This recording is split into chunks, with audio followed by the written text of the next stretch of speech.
फिल्मों का क्रेज काफी ज्यादा बढ़ता जा रहा है। चाहे बड़े हों या फिर बच्चे, उन्हें फिल्में देखना काफी पसंद है। अगर बात करें वेब सीरीज की, तो वेब सीरीज भी काफी ज्यादा हद तक ऐसी आ रही है जिन्हें लोग जरूर देखते हैं। अब लोगों के मन में इतना ज्यादा हो चुका है कि 90% लोग ऐसे हो चुके हैं जो फिल्मों को देखते हैं और उसे दोहराते भी हैं और कहीं ना कहीं वैसा जीवन यापन करने की भी सोचने लगते हैं। फिल्मों की बात ही ऐसी होती है और उसका क्रेज ही अलग होता है। अब जैसे कि साउथ की कुछ फिल्में होती हैं जो काफी ज्यादा लोगों को पसंद आती है, इसी तरीके से अगर बॉलीवुड, हॉलीवुड या फिर किसी भी वुड की बात करें तो वहां पर फिल्मों का क्रेज काफी ज्यादा बढ़ा चढ़ाकर दिखाया जाता है। अब इसके साथ ही हम दक्षिण भारतीय राज्य तमिलनाडु और आंध्र प्रदेश में बात करेंगे, जहां पर सिनेमा घरों में ऐसी फिल्म आई है जिसे लेकर कहीं ना कहीं एक जिहाद के तौर पर उस फिल्म को देखा गया है। यानी कि दक्षिण भारतीय राज्य तमिलनाडु और आंध्र प्रदेश में सिनेमा व राजनीति एक दूसरे से मिले जुले होते हैं। तमिलनाडु के सीएम रहे करुणानिधि और जयललिता फिल्म इंडस्ट्री से थे। आंध्र प्रदेश के मुख्यमंत्री रहे एनटीआर फिल्म इंडस्ट्री से थे। हालांकि केरल में ये देखने को नहीं मिलता है। मलयालम फिल्म इंडस्ट्री एक ऐसा बड़ा बाजार है जिसने मम्मूटी, मोहनलाल, जयराम और सुरेश गोपी जैसे सुपरस्टार दिए हैं।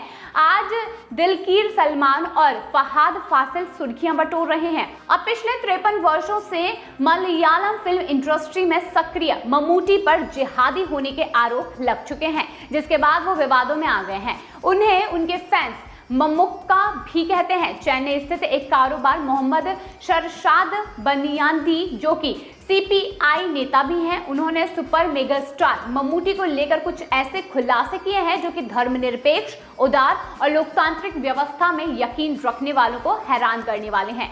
हालांकि न सिर्फ सीपीआई व उनके लेफ्ट के साथी दल बल्कि कांग्रेस भी मम्मूटी को जिहादी बताए जाने का विरोध कर चुकी है और मोहम्मद शरशाद बनियादी ने यह कहा है कि उनकी पूर्व पत्नी राठीना पीटी और स्क्रिप्ट लेखन हर्षद ने मिलकर एक हिंदू विरोधी और सवर्ण विरोधी फिल्म बनाने की साजिश रची, जिनमें मम्मूटी मुख्य अभिनेता थे।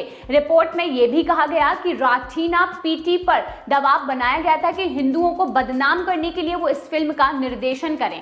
ये पूरा मामला 2022 में रिलीज हुई फिल्म पुजुहु से जुड़ा हुआ है, जिसे मम्मूटी की home production company Wayfarer films द्वारा बनाया गया था। इस फिल्म का डिस्ट्रीब्यूशन सोनी लाइव पर किया गया था और इस फिल्म में उन्होंने एक उच्च जाति के आईपीएस अधिकारी का किरदार निभाया है, जो कि अपनी बहन से इसलिए नफरत करता है क्योंकि वो अपने दलित प्रेमी के साथ भाग गई थी। असल में राठीना पीटी ने एक हल्का फुल्का मनोरंजन वाली फिल्म बनाने का सोचा था, लेकिन दावा ये किया गया है कि उन्हें सुपरस्टार मेगा स्टार के हिसाब से चलना पड़ा। फिल्म के लेखक हर्षद को भी शरशाद ने एक इस्लामी कट्टरपंथी बताया है और इसके साथ ही बनियादी ने यह कहा कि मम्मूटी को राठीना के साथ एक अन्य प्रोजेक्ट पर काम करना था, लेकिन जल्दी जल्दी में पुजुहु बना दी गई और उन्होंने दावा किया कि इस फिल्म के लिए कुछ बाहरी तत्वों ने उनकी पूर्व पत्नी के मन में कुछ ऐसा भर दिया था। मम्मूटी 2000 से ही केराली टीवी के चेयरमैन हैं, जिसे सीपीआई का बदहसत हासिल है और इसके साथ ही मुख्यमंत्री पिनाराई विजयन से उनके नजदीकी रिश्ते हैं। 2007 में democratic youth federation of India के ऑल इंडिया कॉन्फ्रेंस में उन्होंने ये कहा था कि अगर ये संगठन गुजरात में सक्रिय रहता है तो 2002 में दंगे नहीं होते। बताते चलें कि DYFI communist party of India का ही युवा संगठन है। अब SIMI यानी कि सिमी के पूर्व अध्यक्ष एवं सीपीआई के एमएलए केटी जलील ने भाजपा पर हमला किया है। उन्होंने मम्मूटी का बचाव किया है और वो कहते हैं कि भारत को इस्लाम के माध्यम से ही मुक्त किया जा सकता है।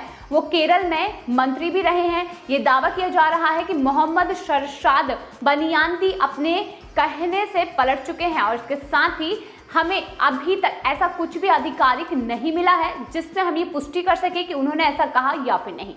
कुल मिलाकर यहाँ पर यह बात उठती है कि इस तरीके से जिहादी फिल्म बनाकर धर्मनिरपेक्ष वाली बात को काफी ज्यादा बढ़ावा दिया जाने लगा है। चाहे कोई भी फिल्म हो, अगर उसमें एक भी चीज गलत होती है तो लोग उसका विरोध करने लगते हैं। इसी तरीके से मलयालम फिल्म में काफी ज्यादा ये माना जा रहा है कि यहाँ पर धर्मनिरपेक्ष को लेकर इस फिल्म को बनाया गया है और लोगों तक ये बात पहुंचाई जा रही है कि किस तरीके से कट्टरपंथी बनना है, जिहादी बनना है, और मलयालम फिल्म में ये दर्शाया गया है, जिसके बाद ये पूरा मामला अब सामने आया है।